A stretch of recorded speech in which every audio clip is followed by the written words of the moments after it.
So as you may or may not know, LA County has been given the distinction as being the #1 riskiest place to live in the country. Isn't that crazy? I couldn't believe it when I saw it, because you think about places to live that have all kinds of issues going on. And I think of like the Midwest with tornadoes and the blizzards and all that stuff. Oh, no, no. Because of our earthquakes, our wildfires, our high wind events, our power outages, our civil unrest, our flooding, mudslides, and tsunami potential, and I threw another one in there, personal financial disasters, we actually are #1. Now, all those things that I talked about, with the exception of possibly an earthquake, but I guess we had one today, didn't we? We suffered all of these like yesterday. I don't know about you, but for those of you that live in the valley, how was your wind event? Holy cow, I lost 20% of my roof. And it's gonna rain on Saturday. So we got all kinds of stuff going on. And why you want to organize your neighborhood is because we've got these things that can happen to us. And we do this because when we look at it, organizing or just being prepared, this is not something you do by yourself. This is something you do with your neighbors, because there's strength and there's safety and comfort in numbers. And when you have more people than just yourself, if you have a tree that needs to be moved, you can all gather together and take care of that. If you have some search and rescue you have to do, you've got people to do that. You want your neighbors involved. And in LA, it's kind of tough sometimes. And I'm going to talk about that in a second, but man, there are places in this country, I understand, small towns where everybody knows everybody else. In LA, not so much. We're pretty lucky if we know like 5 people on either side of us. This program, it's called Map Your Neighborhood and/or Rylan, is what we're going to be discussing for a large part of tonight's presentation. And this is how you get to meet your neighbors and how you actually can work together to create more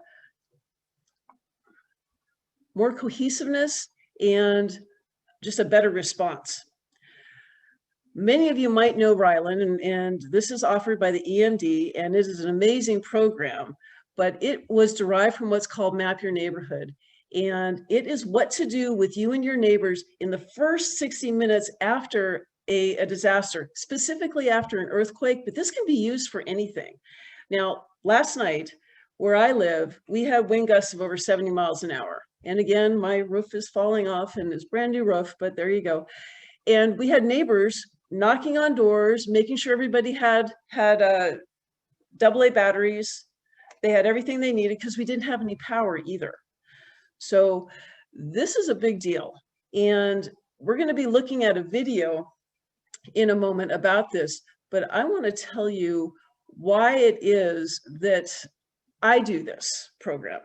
And I thought I had a slide on here, but maybe I don't. I've lived where I live since 2005. And in 2008, we had what was called the Merrick Fire. And it was very quickly followed by the Sayre Fire. The Merrick Fire was my first experience in one, evacuating, and 2, evacuating neighbors. So, of course, because all disasters really happen between like 2 and 5 in the morning, it was about 5 o'clock, and my husband saw the glow from the fire coming over the hill, and we're like, holy cow, we got to get going.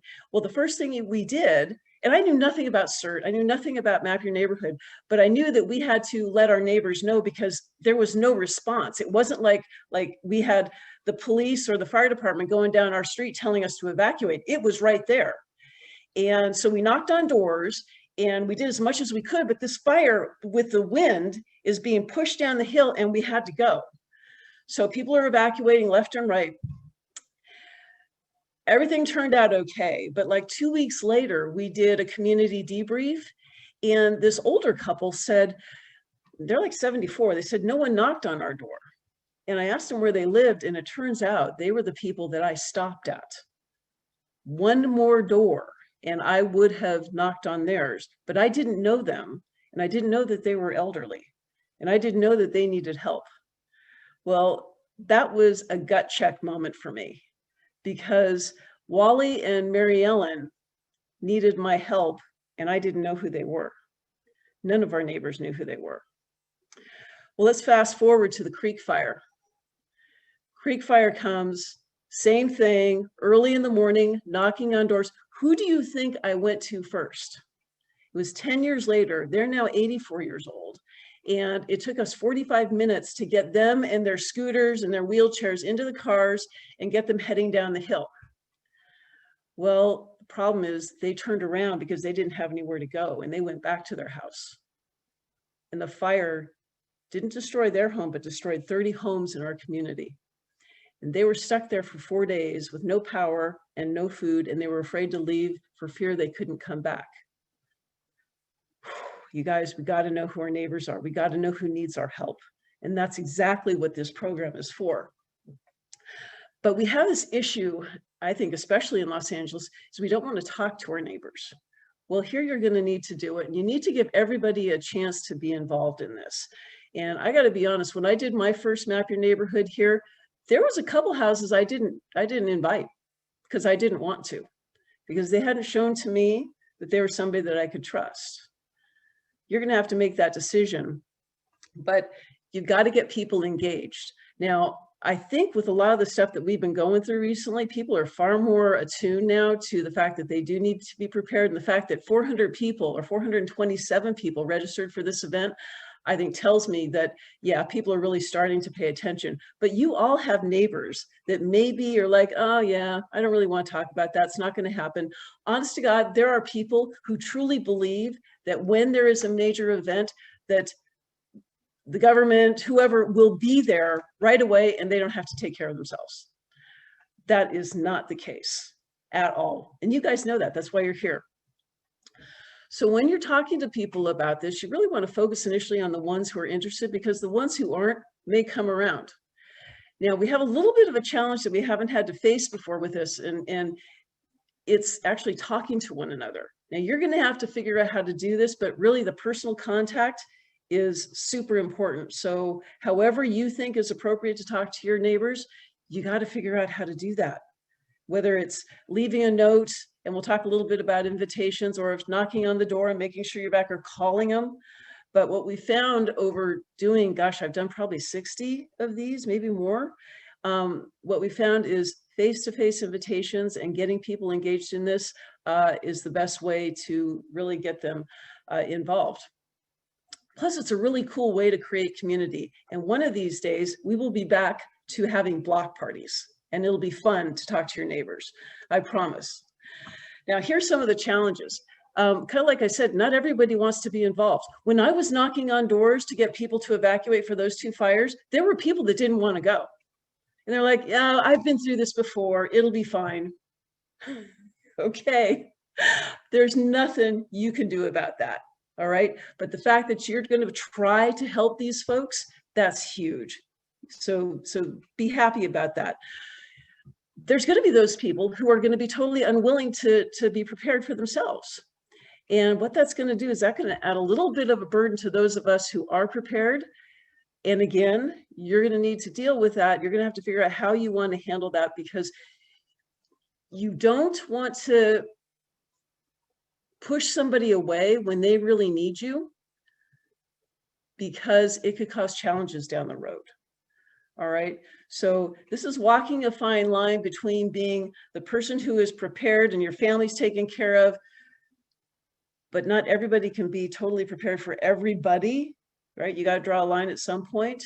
It's going to take a little diplomacy, and it's going to take some conversation between you and the folks who live around you. Now, with Map Your Neighborhood, it's best to work with the 15 or 20 houses that are right around you. And what they found, and this program's been around for years, I think like 20 years, and it was initially put together in Washington, the state of Washington, because they were having issues up there. They found that this is kind of like a really good number. Now, you'll invite 15, 20 homes, and you'll get maybe 3 to 10. Anybody surprised about that? That's kind of how it works. Once you decide how many homes you're going to be working with, you don't want it to be 40 or 50. You really need it to be a workable number of people. You're going to pick a date for either a Zoom meeting or maybe like a backyard meeting where everybody can be, the appropriate distance, or however, again, you want to do this. Much like this meeting and any other meetings that you've ever been to, there's no perfect date. Just pick one and go for it. At that point, you need to contact EMD, the Rylan team, Chrysanta and her folks, and they will do either they'll come out and do it.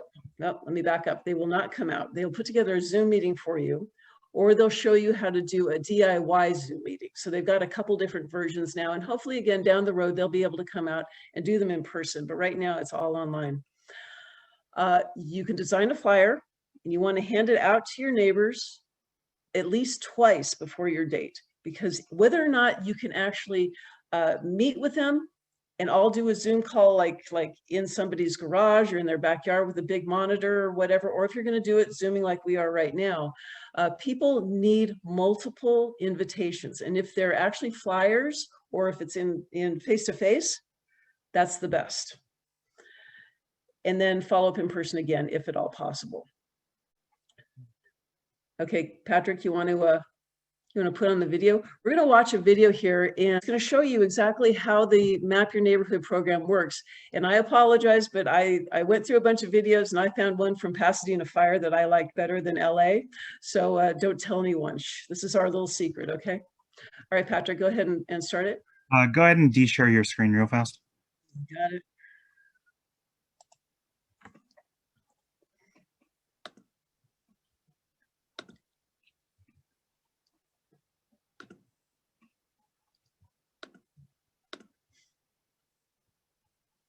Janet, can you see my screen? I see CERT Central Bureau. Oh, I actually have to share. Okay. Can you see it now? Patrick, Sure. Patrick, make sure that you optimize your sound, you share your sound. A major disaster strike. Okay, thanks, Pierre.